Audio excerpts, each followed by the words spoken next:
Mana bahasa ladang ke Quran? Bahkan harum kan? Ya.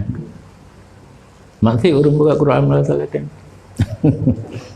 Bacanya ke Quran ya. Karena tidak ada i'jaz dalam selain bahasa Arab.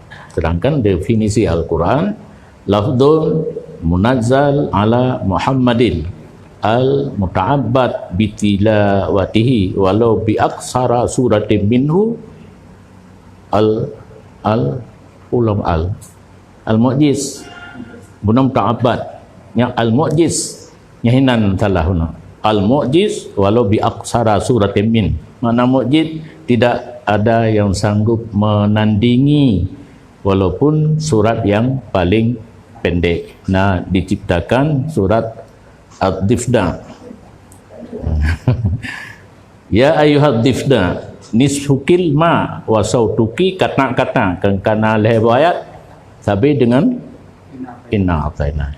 Tapi tidak ada kekuatan i'jaz sanggup ditandingi oleh bahasa-bahasa Arab yang lain. Tapi inna ataina kal kausar wal asri tidak sanggup. Nyan hana bagdanya hana umpum ya. Kekuatan i'jaznya hana umpum dah baca aja terdoa hana. Jadi yang hana i'jaz yang kan bahasa Arab.